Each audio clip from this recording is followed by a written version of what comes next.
You're listening to the What is a Woman podcast, hosted by the Catholic Family Podcast. Hello, everyone, and welcome back to the What is a Woman podcast. My name is Holly, and as always, I'm joined here with my mother, Mandy, and we're happy to be back for another episode. And we'll begin by saying, Jesus, meek and humble of heart, make our hearts like unto thine. So, we left off last week. We went into the chapter on novel reading and the theater. Yeah, as we mentioned, my favorite topic, because for many reasons, I realized quite substantially years ago that everything had been twisted, everything in our mind had been twisted, and I realized it was coming from the entertainment. So when I found that out, like we said last week, I really dived deep into how we had been messed up. And if you remember back in the beginning, we did say, just a little recap from the beginning of the book, like the words sanctity and sanity are the same thing. That's why we call somebody a saint, because they're perfectly sane. Right. And to be holy is to be whole. Mm-hmm. Right? So that's the form of these words. And we can't do any of that if everything is all twisted and messed up in our head. And interestingly enough, this chapter here, the theater and the novels and theater, explains exactly why that's true. Well, and for me, I personally believe that the majority of the twisting, I'm going to say 99% of the twisting, has been done through media. Oh, 100%. That's the pulpit. I think I said this last time. The pulpit of Satan? Yeah, the pulpit of the Antichrist, from which he preaches his doctrine. Mm-hmm. And once you start to see it, you see it everywhere, and it's almost like you can't shut it off. Well, and who doesn't have, and I mean, Catholics aside here, the majority of homes, maybe even some Catholic homes, majority of homes have a TV or some form of media going 24/7. Yeah, especially the phone. The phone. I'd say a lot. I would guess that a lot of Catholics have given up television. Right. A lot of Catholics don't have a television in their home. Right. But they do hold on to a cell phone. Yeah. Right. And so that media is still there, even probably worse than the television. Right, because it's in the palm of your hand. It's in the palm of your hand, right? Right. And so, Constant. and I know myself. I mean, I'm not a television watcher at all. We have televisions in our home, but I don't watch them. Sometimes I'm walk in a room where a television is playing, but generally I don't sit in front of the television at all. And I don't actually have a cell phone, but I do have a computer, and I do check it, and I do actually have a cell phone, but it's just not. It's just hooked up to the internet when it's in the house. Right. So if I happen to pick that up throughout the day, yeah, I will scroll, and the worst thing that gets me always is the reels. Oh. Right? So that's where they're horrible. That's where I see and hear a lot of modern stuff. Right. Right, so I'll be watching a reel, and there's the music in the background or whatever, stuff that I don't know or don't, and what are these reels? Like, they're 30 seconds long? Yeah. Like 1 minute is a long time, isn't it? Well, and we've become so used to having all the information just shoved in our face so quickly through a reel, 30 seconds. If they're longer than 30 seconds, people skip over. If it takes too long, to get to the point? If it takes too long to get to the point, people are like, nope, and they keep scrolling. They're done with that. Because I've done that, where I'm like, no, you're taking too long to get to the point. I do it all the time. And so what we've done is we've created an impatience in ourselves. Right. And even from my own perspective, from my own point, I do my own DIY videos and my own crafting videos, and you feel this pressure to just get to the point. Right. That you're taking too long to explain something, or people are going to drop off, or they're not going to care because you're not getting to the point. And it's kind of sad when you think about it that we live in this society where we're on this, what's that called? the wheel, the hamster wheel. Yeah. Where we're going around and around. If you're not going fast enough, and if you're not giving them the information fast enough, people are just going to be like, don't care. Yeah. Like, how impatient are we Right. as a society that we can't wait for somebody to get to their point? Yeah. And you know, the other day I was telling somebody a story, and something that happened to me during the day, and they were like, they said to me, just get to the point. And I was like, oh, okay, ouch. You know, like, and there were important details in there. Maybe I was dragging it out, but you know, and this wasn't just idle chatter. It was, I had to tell this person something that was going on prevalent in our lives.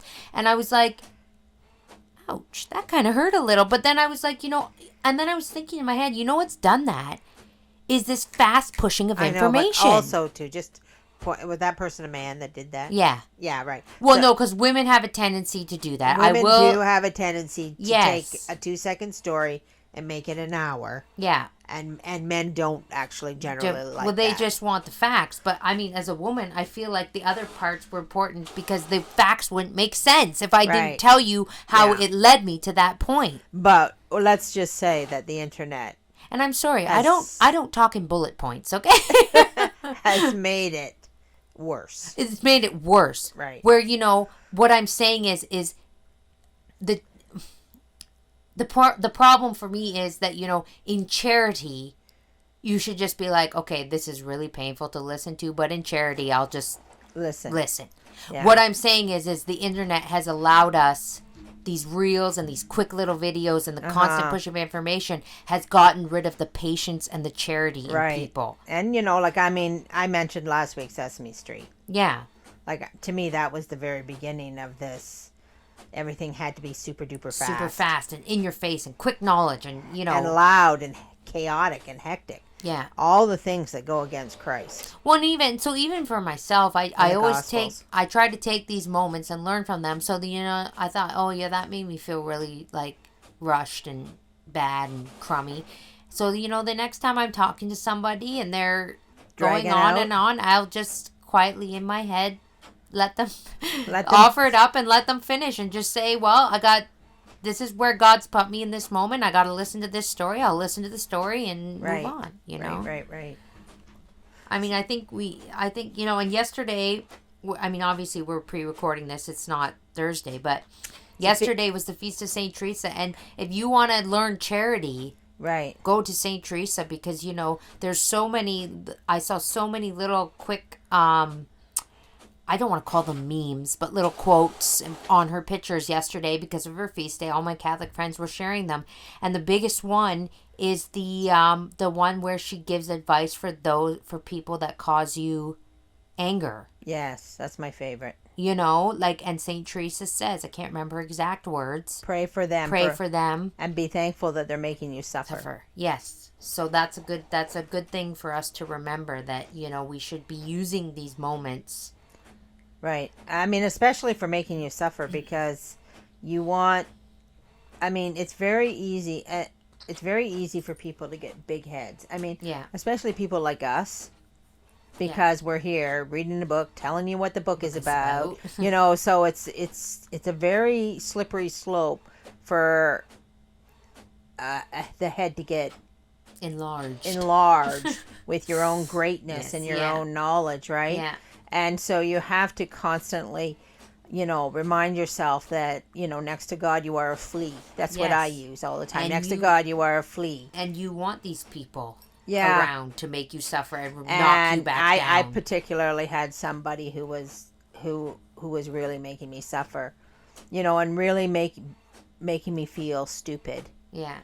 in my life, and then I was really, and I'd been struggling with it for a very long time with this person, and then it came up on Facebook. So here's a good use of Facebook.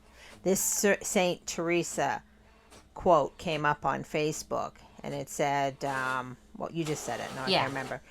To be grateful for the person who makes you, to pray for the person who's making you suffer, and to be grateful to them. Right. I can't remember it exactly, but anyway, and I thought, yes, you know, because they're keeping you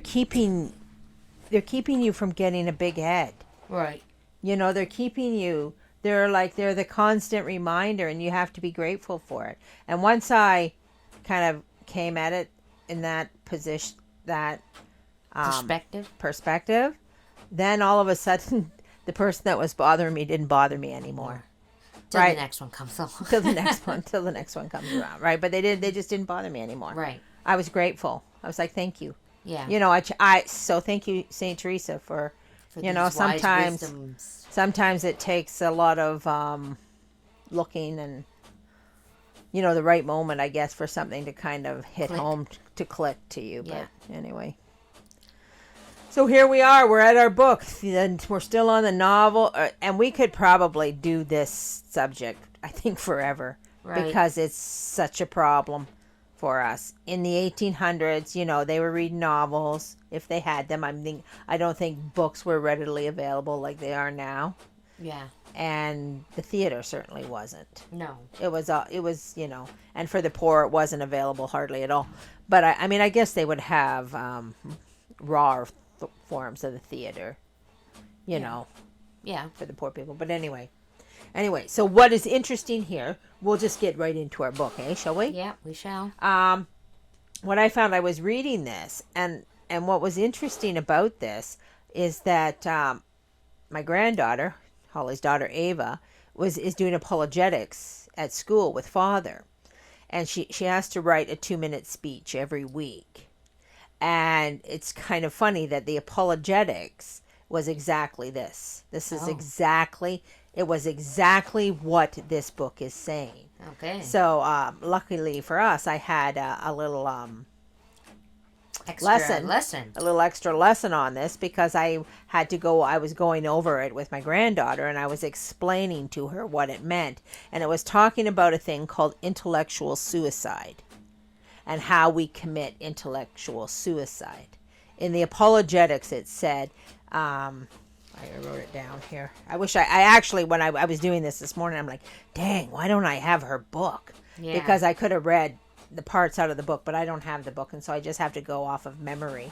But there was a Bible quote in it. It said, "The fool said in his heart, there is no God." Right? And that is starting the explanation as to how one commits intellectual suicide. Okay.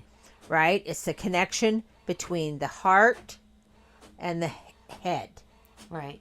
And the heart is actually, the heart affects the head. Right. My grandmother, when I was a child, my father used to repeat it all the time. He used to say, you know what your grandmother would say? Don't listen to your heart, listen to your head. Yeah. And that was common knowledge, like before 1962. Like that's what the people taught. That's what, you were taught. Now I know everybody out there has heard the biggest lie on the planet. Listen to your heart. Yes. Follow your heart. Follow your heart. It's on every notebook, it's everywhere. Poster, and it's in everything we watch. T-shirts. Right? And this here, the apologetics tells us, the fool said in his heart, there is no God. Yeah. And we're gonna get into this. Why don't we just dive in, and you can start reading. Here, let me just find the page. Yeah, right there. See where the number 1 is? At the very bottom of the page. Okay, so quote, "Did she merely derive from this source a false view of men and things? It would be an evil fraught with no little danger and inconvenience, for the intellect holds the first place among the faculties of man, and has the regulation of all the others. It is the intellect that suggests motives of action and gives to life its aim and direction. An erroneous judgment becomes almost infallibly the principle of a bad or useless action." End quote. Right, okay. Tells us right there. The intellect is the head of everything. Yes, right. So the intellect holds the first place among the faculties of man, right? So not the heart. Not the heart, the intellect. So the intellect is where the reason comes from, right? Right. So when we were studying the apologetics, the basic idea was that the heart wants what the heart wants. Mm-hmm. Right? So that's how and I remember that. This is one of your sisters said that to me. It was over a boyfriend. And I think I told this story, didn't I? Yeah, probably. Yeah, where she had, she had a boyfriend and he really was no good. And she was crying and boohooing because she broke up with him. Yeah. You know, and I said, well, what are you crying about? You know he was no good. Yeah. And she said, yeah, but the heart wants what the heart wants, right? What'd you say? Don't tell me that garbage ever again. No, I said, I guess you better change your heart. Yeah. You know, because if your heart is chasing after bad things, and this is what the book is going to go in and explain to us. I mean, but what's funny about that is she broke up with him, so obviously, you know, her head was taking her in a different direction. Yeah, she was listening and she to was her listening to her She intellect. was listening to her intellect and not her heart. Yeah. And that is a very rare thing. Especially for a teenager. Right, yeah, especially for a teenager. You're right about that. It's a very rare thing. But because what happens is what we have in our heart, like all our sins and all our vices and all our passions are there. Passions, they're in our heart, right? Mm-hmm. So when we start chasing those things, especially vices of any sort, when we start chasing those things, we start to, well, in the apologetics it says commit intellectual suicide. Yeah. Right? We kill the intellect. So we kill the reason. So like when she was doing her little speech there, so what she said was, you know, like how many people say to you, oh, if I'd believe in God, like you've heard this a long time. Yeah. I'd believe in God if he were to come down and, you know, prove to me. He'd have to prove to me that he exists, and then I'll believe in him. Well, see, the thing about that is that he has proven to everybody that he exists. Because it's in the intellect, in the reason. Yeah. All you have to do is look out the front door. Yeah, but you've shut it off. Yeah, you look at the shut plants. Off your intellect. Everything about you says a creator. Yeah. A divine creator has created this. Yeah. It didn't just happen. Yeah. And often when you hear people's conversion stories, I heard one once, and this guy had a baby. and a brand new baby, and he was looking at the heel of the baby, and he was so mesmerized by the heel. Yes. He said, this is such a miraculous, incredible thing. The heel. Yes. There has to be a God. Wow. Right?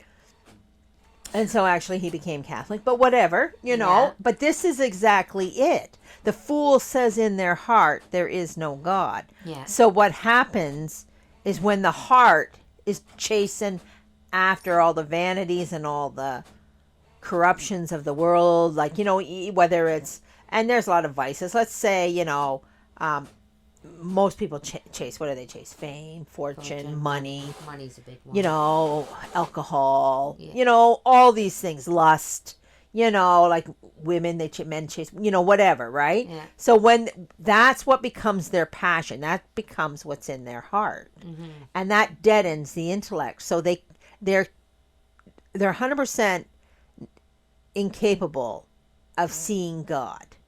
Well, and you know what's funny about that is, you know, they chase the passion, so it leaves very little room for God. Yeah. You know, because somebody said to me recently, you know, well, you don't make church your life. And I was like, no, you do. Yeah. Like I said, I do. My faith is my life. Yeah. Well, there's other things out there. You know, you got your job, you got this, you got that. You know, church, you can't make church your life. I said, no, I can. Yeah. And I do. Right. I choose to make my faith my reason for living. Right. These are things that we choose. It's not a matter of if you can or if you can't. Yes. It's what you choose. It becomes what's in your heart. It's what's important to me. Yeah. My job, my money, my house, my car. Your family. My family. Yeah. Yes, my family is important to me, but my faith God holds the number one spot in my life. Yeah. Number one. Everything else comes under that. And certain things are very, very beneath that. Certain Yes. things hold higher places, and I said to this person, no, I'm choosing this. Do you understand that? I'm choosing this. Yes. It's not a matter of, I'm being forced or I feel like I'm choosing. Right. And it's very, since you're talking about this, let's talk about this too, because love is actually in the will. Mm-hmm. I have not actually, I don't know that if we've said this before, but if we had, it bears repeating. Yeah. You know, Good that reminder. that all of you, God, the first commandment is to love God, Yeah. right? So that's a commandment. That's not in the heart. Yeah. That is in the will. Right. Right? So it says obey and love your parents. That is in the will. It's not in the heart. Right. Right? These are choices and these are actions that we make. Right? Yeah. Love our enemy. Yeah. You know, maybe it's easy to love your parents because they're good, kind people, but maybe they're not good and kind people. But that doesn't matter. You still have to love them. Yeah. We have to love our enemy and we have to love one another. These are all choices. Yeah. That it doesn't necessarily mean it just happens. It's a commandment. So that tells us, because God has commanded it, that it's actually in the will. Yeah. So you have to, if you don't love your parents, you have to figure out how you're going to make yourself love your parents, because you're commanded to do that. Yeah. If you don't love your enemy, you have to figure out how you're going to do that. Right, because it's commanded that you must, right? Yeah. I mean, and like the Saint Teresa quote, Yeah. all these things, they help us put things into perspective, so we're able to do what's necessary to become a saint. Right. All right, so continue on here in our Yeah. book. Quote, it is of primary importance, therefore, to keep in order the faculty which is to direct the others for. According to the words of our Savior, if the light which is in us be darkness, what will darkness itself be? What will the will be, that blind faculty which must always be governed by the understanding, if the latter be also blind? End quote. Right, okay, so a couple things here first. Okay, let's think about this for a minute. If the light that is in us is darkness, now how does the light that is in us become darkness? It's by all this twisting, right? Yeah. It's right, because... Well, the black will become white and white will become black. Yes, right. So people believe things that to be okay. light. All right. Let's take this. To follow your heart. Yeah. That's a darkness. Yeah. So if the light that is in you is darkness, and you're out there, you're telling people, "Oh, just follow your heart." You're spreading something that's not good. You're not spreading light. You're spreading darkness. Yeah. So and let's remember, this is all in the chapter of novels and theater. Mm-hmm. So the author here is explaining to us that what we read and what we watch is what dictates our heart. Yeah. Right? So what we put into our heart is going to come out of our mouth. Yeah. And what comes out of, and how is it if what comes out of our mouth is not actually light, it is darkness. Right. Right? I mean, and here's another thing that you just read there too, was the will, the faculty which is governed by understanding. Right? Yeah. So this is all part of the apologetics too, Yeah. right? So the will, your will, is also directed by understanding, right? So let's take it right back to the very what we just said about love is in the will, right? When we know that love is in the will, that I am commanded, it's an act, a choice I must make. It's not a sentiment. It's not a part of my heart. It's in the will. That's the understanding that allows us to do what's necessary, right? If we don't understand, we're not going to do what's necessary. Is this making sense? Yeah. Sometimes I talk and I don't know if I'm making sense. No, right? So it all goes hand in hand with one another. The understanding, the will, the reasoning, the intellect, right? Yeah. And all of these things is in the apologetics that my granddaughter was just reading, is killed by one thing. the heart. the heart, right? The same heart that was made to love God above all things is also the resource to love things that are not of God. Yes, right? Yeah. That commits intellectual suicide. All right, so let's read on there. Okay, quote. Now, the infallible effect of novel reading and the frequentation of the theater is to weaken the understanding and pervert the judgment. End quote. Right, so there it is. So now our authors, brought it around, right? Like we just said. So what is your novel reading doing? What is your theater going doing? It is perverting your judgment. Yeah. Right? So what they're saying, and let's go right back again to the pulpit of the Antichrist. This is 100 years in the making. Not like that Andrew Young said, 10 years. It's 100. Yeah. Right? Continue on there. Okay, quote. We shall easily be convinced of this if we consider dispassionately the ordinary subject of those novels and dramatic compositions which occupy the leisure and excite the curiosity of worldlings. Right. So, right. So, what excites the world, right? Like, last week we talked about good old Romeo and Juliet, and right? Yeah. And clearly that the teacher that taught you that thought it was the greatest love story. Well, here she is. She's teaching it in front of a class. Yeah. The greatest love story ever written. She was so in love with Romeo and Juliet.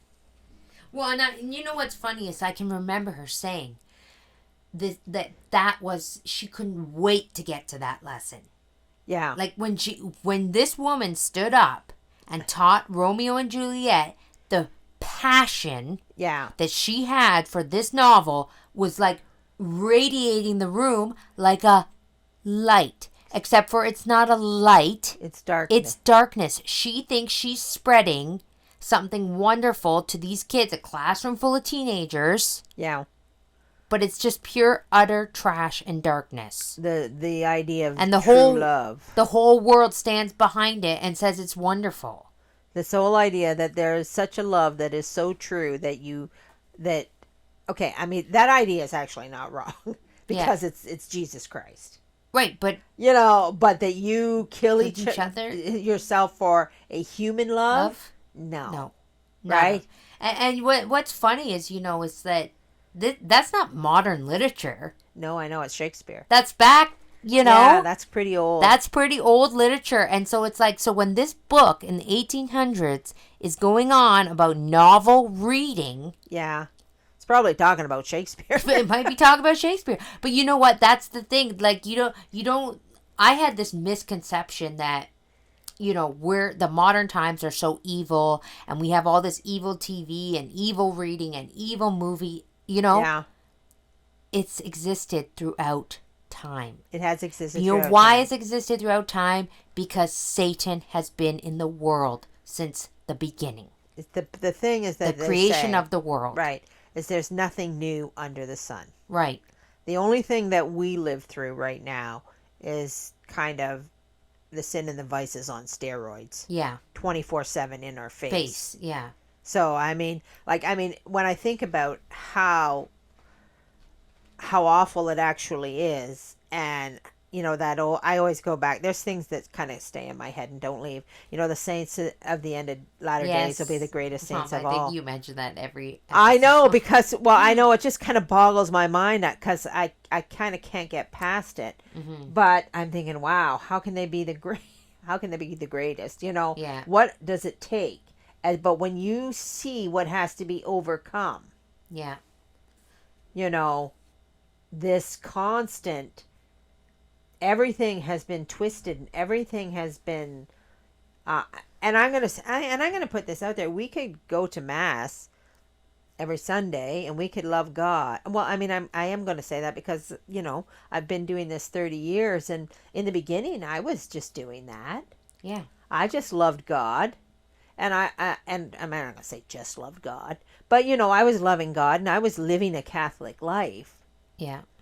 But all these errors, you're still taken in. I was still taken in by all these errors. Yeah. I didn't know, And I don't know, like back in the day, in the 80s or whatever, it seemed like, you were just a little excessive if you said, this was wrong. Yeah. A little out there. Like, come on. Sitcom is wrong. Come Sitcom. on. It's just funny. It's just a joke. Yeah. But anyway, let's continue on there. Okay, so, quote.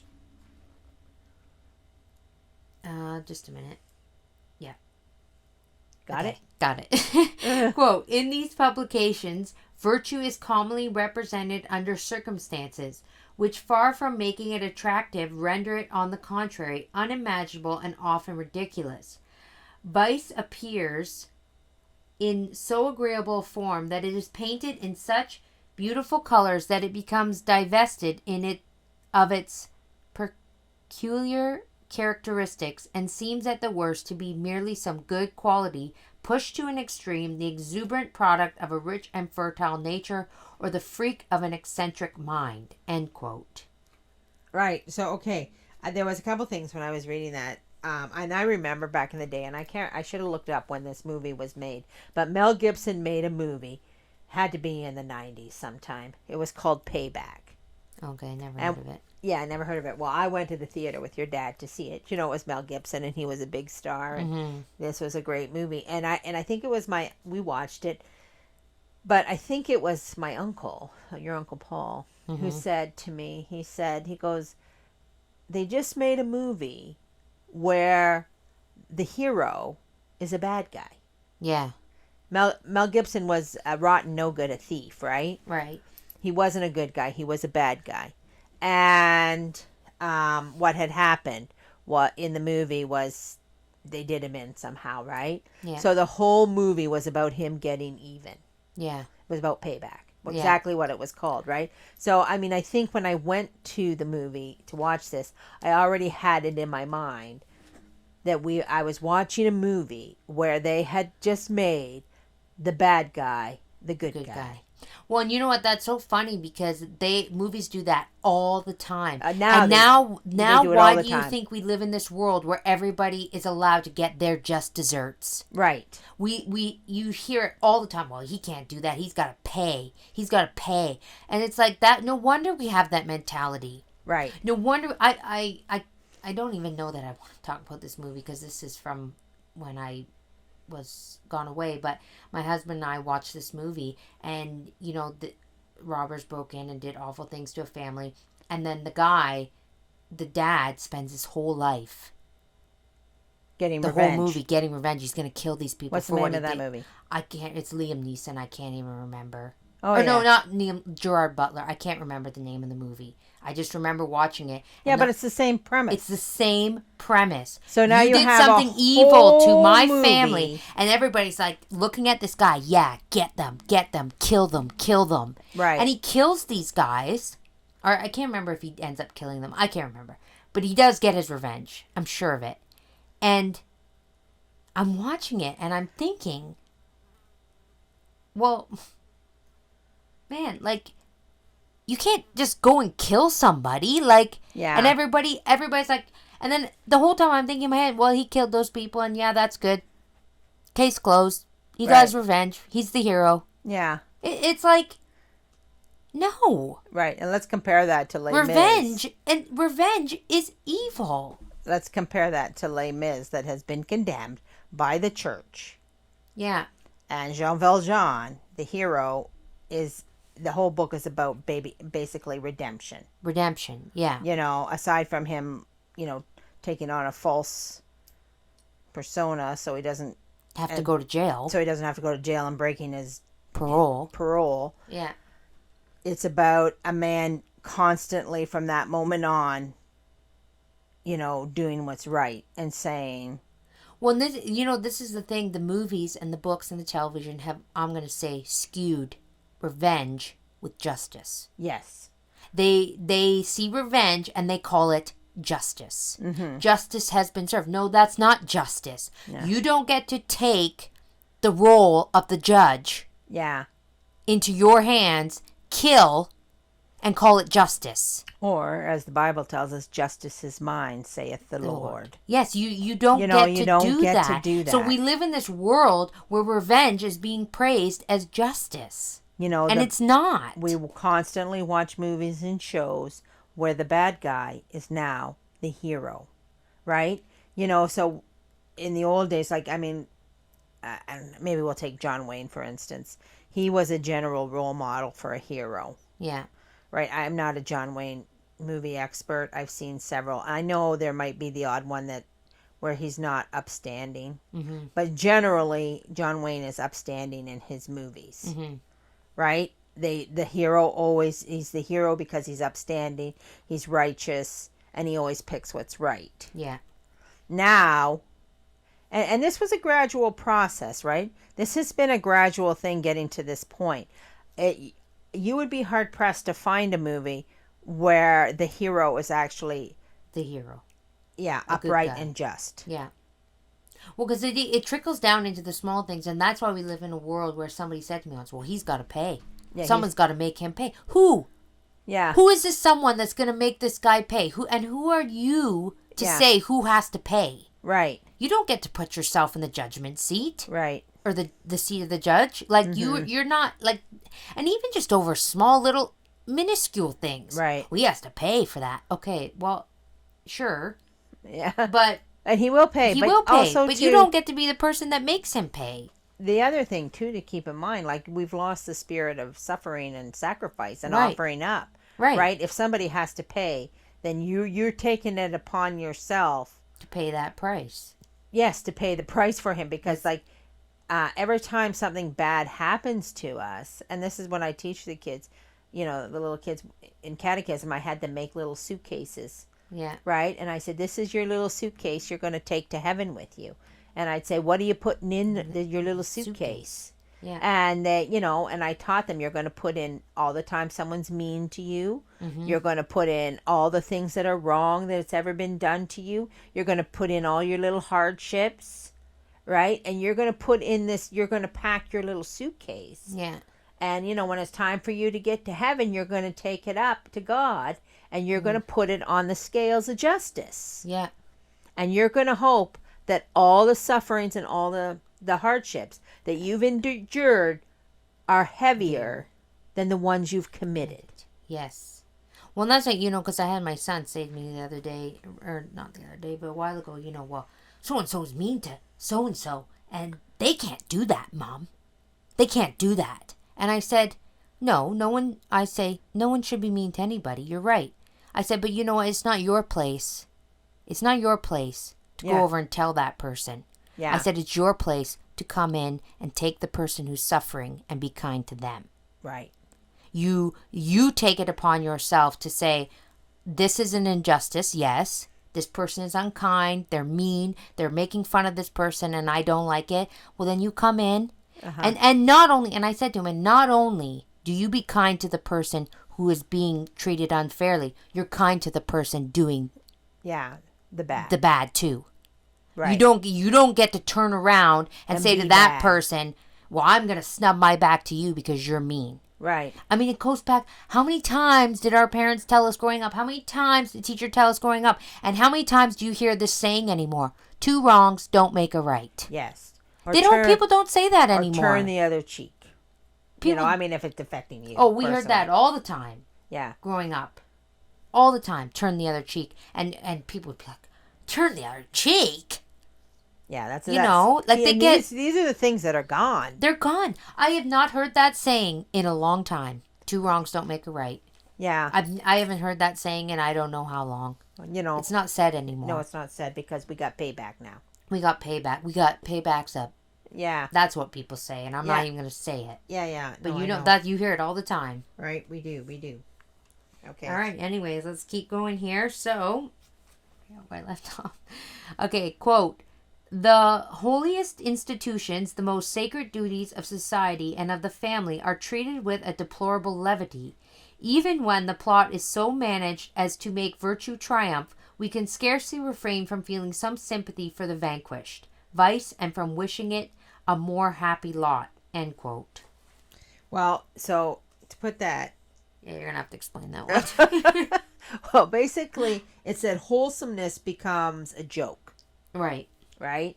So I'm trying to think of examples, right? That maybe sometimes I hope I'm not too old and I don't go back too far for you, but it's hard to go back to find wholesome. And I Well, why don't we just use your example from last time, Ned Flanders? well, no, Wholesomeness is a joke. Yeah, well, he wasn't particularly wholesome. They just made him weird, creepy Oh, guy, okay. right? Wholesomeness. What I was thinking, wholesomeness on television. Leave It to Beaver.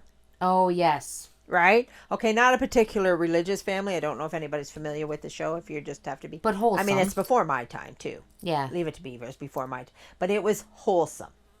Mom there with her pearls and her nice dress. It was like the epitome of the 50s, right? Yeah. Dad and the two boys and, whatever. But what happens with wholesomeness is people actually don't want to watch it. Right, so they always got to add in that. Yeah, so what it's saying is nobody likes the reality of what is wholesome. They're looking and what did they say about, I don't know, you're too young, you wouldn't know. I'm barely old enough. But what did they say about Leave It to Beaver? That's not reality. How often have you heard that? Yeah. About everything. And all the other smut on TV is? Yeah, well, that's what they want. The Vice is the reality, right? So they're like, I don't want to watch that. That's not reality. People aren't like that. Yeah, but they should be. But they should be, right? So we've and constantly over, since the Leave It to Beavers in the 50s. So since the 50s, it's been a constant thing. It has to be more real. Has to be more real. Right? So more Vice. So that if the Vice is not in the show, people find it lacking, boring, right? Yeah. So that's what that's another point that our author is making. Right. Okay. Quote: whenever a profligate is brought into contact with a virtuous man, he is sure to be his superior by the charms of his mind and generosity of his character, or the elegance of his manners, and the woman who reads this, who sees so many good qualities and accomplishments in the libertine is staggered. A libertine is staggered. She begins to think that she herself would scarcely be more prudent or more fortunate were she thrown into a situation which has proved too critical for the virtue of others. End quote. I'm just going to say there's a lot of big words in this chapter. Yeah, I'm sorry. I was going to look some of them up. They're very old words. What was the first word? Profligate. A profligate. Right? I actually didn't look it up, but I assumed that to mean, the bad guy, because it said the profligate heroine versus the virtuous man. The virtuous man, sorry. Right. So I just went. Are you reading it? Recklessly extravagant or wasteful in the use of resources. A licentious, dissolute person. He is a drunkard and a profligate. A profligate. Okay. Yeah, so it's basically just a rotten man. A rotten man versus a virtuous man, right? So, I mean, and okay, here's another thing to consider, ladies. Why do the girls want bad boys? Yeah. Why is a nice, wholesome man such a, for lack of a better word, turn off? Yes, he is a turn off. Yeah. The women want the bad boys. Yeah. Right? There was a movie out there that and they say it. The men will say it too, right? Mm-hmm. Well, he came in and he was too nice. He went into a friend zone. He was too nice. The friend zone, yeah. He was, and the men will say, well, you can't be nice to a woman. She won't like you. Yeah. Right? They made a movie out there. I've called 50 Shades of Grey. Mm-hmm. Right? I actually know zero about this movie. Mm-hmm. I've not seen it. I just heard that it was more,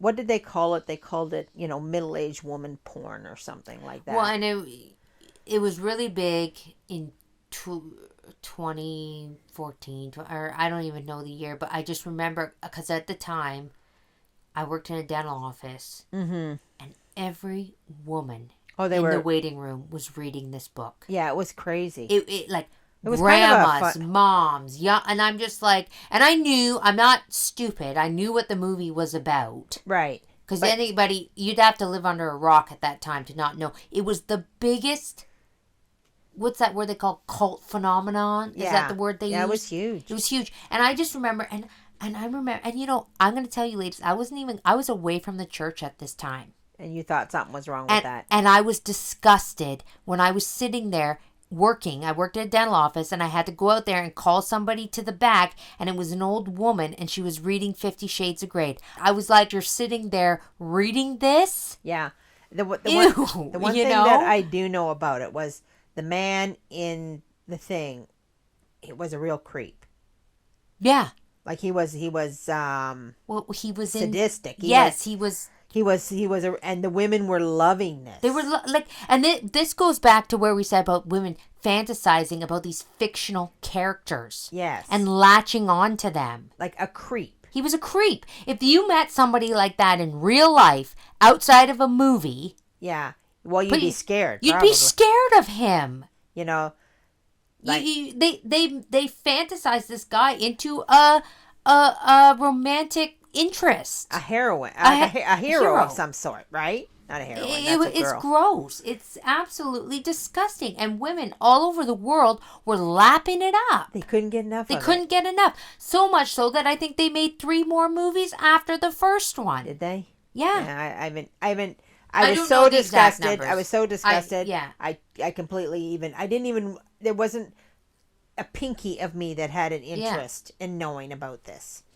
Mom, I have to say, if I saw you reading that book, I'd probably vomit. But yeah.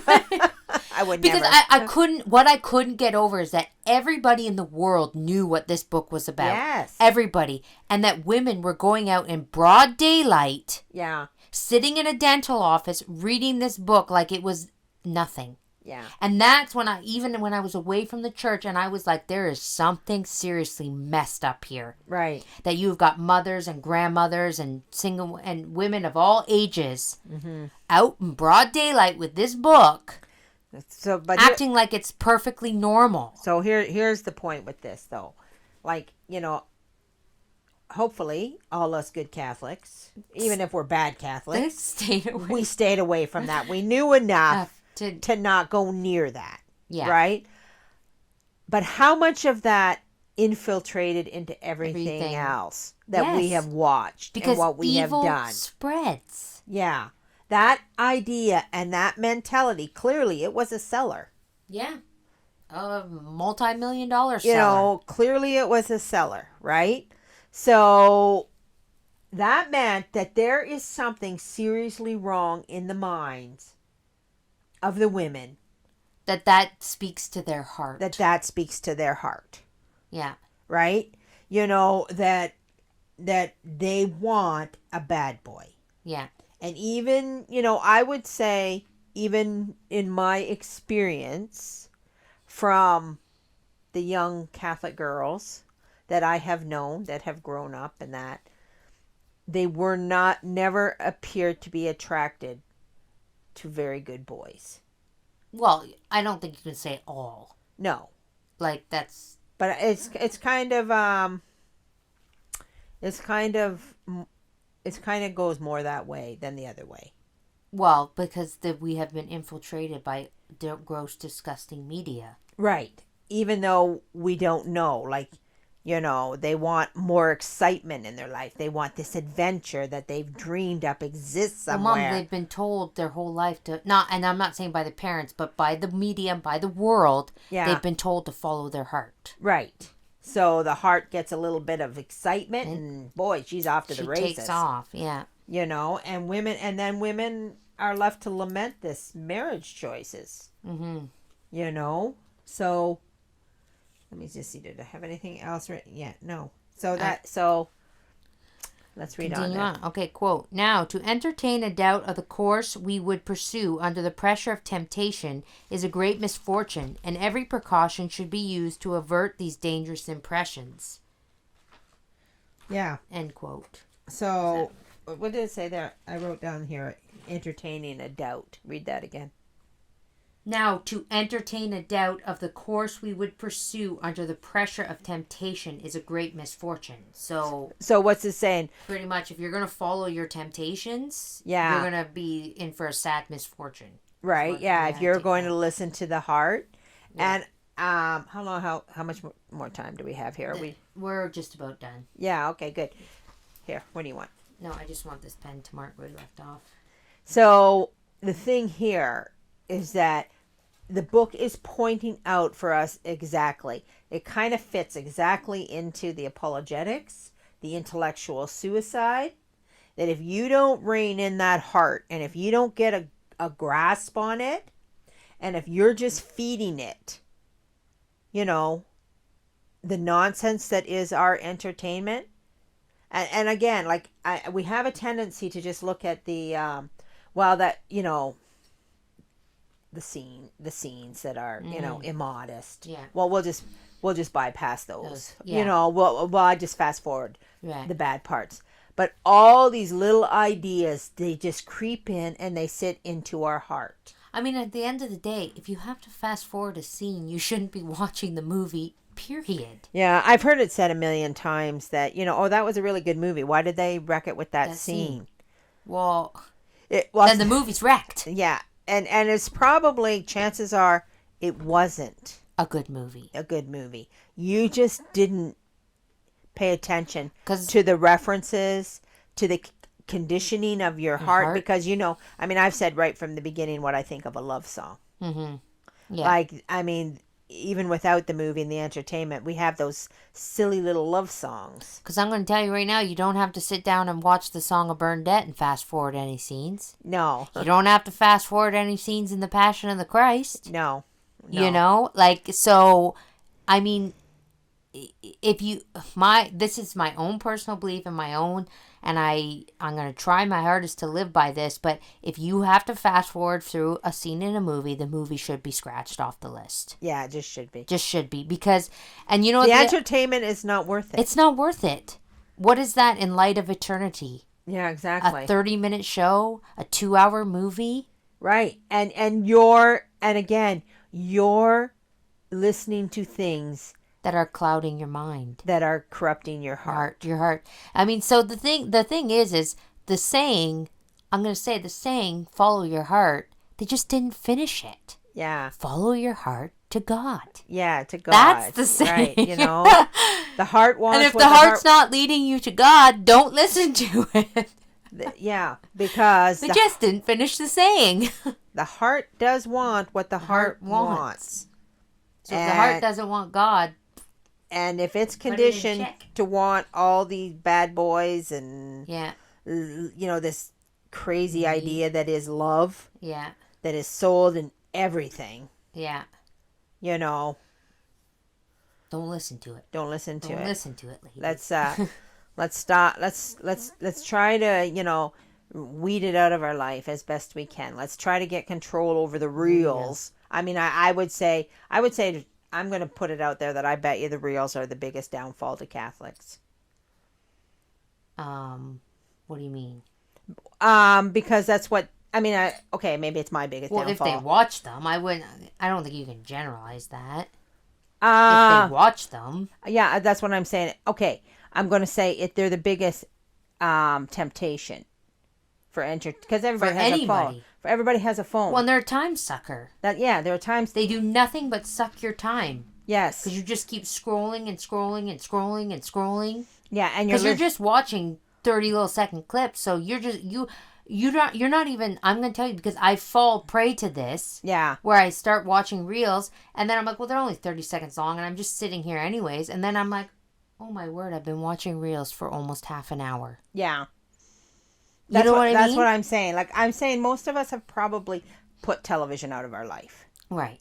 And if we haven't, we got to think about, because also too, even for ourselves, you can say about yourself, but then you're also opening this can of worms for your children. Yes. And I don't know how to, how one, aside from becoming a Mennonite, gets rid of all this. Yeah. Because it's you can't, everybody works. They can't work without a computer. They can't do anything without a computer. They can't do anything without a phone. To live in this world, you have to have these things. Right. Most people do anyway. I don't know anybody who doesn't. I'm the closest to somebody who doesn't, and I still have them. Yeah. So I guess, I guess we'll leave it there for today, and Yep, we're getting pretty close to an hour, so, and we still have quite a bit left of this chapter, so few more pages to get through. And but if the one thing that I do want to say is that the TV, just so people know, because I don't want to sit here and sound preachy. Yeah. The television has been a huge problem in my life. Yeah. For me personally, over the years. Yes. TV is very addicting. Yes. You know, it's never not been a problem. It's never not been a problem. You know, not me personally, but my life. But I just, I got to a point in my life where I really, and I don't know if it was a priest sermon or I heard something or I something one day just in me just clicked. Mm-hmm. And it was like all these shows that I had been watching that I thought were fine because there's no lewd scenes, there's no... Yeah. But the underlying messaging in them, when I really sat back and thought about them, were awful. Yes. Awful. And then I thought to myself, I'm risking an eternity with our Lord over half an hour of quote unquote fun, laughter. Right. Here on earth. Yeah. So when I put that into perspective for myself, that really helped me. Yeah. To grab the remote, and because it is not easy. Yeah. It's not easy to grab that remote and shut that television off.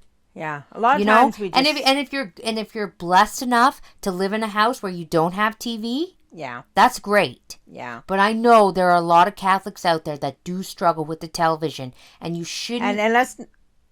The internet is a form of television. Right. When I say television, I'm just saying. I'm just saying it broadly. But I don't want people to feel bad that they watch TV. Yeah. We're all on different spiritual levels. We're all and sometimes you need that courage and that confidence in God to shut that TV off. It's hard. Yeah. So I'm just saying that because I don't want people to think that I'm sitting here being like, yeah, shut the TV off. It's great. Blah, blah, blah, Yeah. That I'm so, this was a huge thing for me to overcome. Huge. And there are still days, because I live in a house with a television. Yeah. And my husband watches TV. And there are days where I'm like, man, remember that show I used to watch? It was funny. And then I'm like, no. Yeah.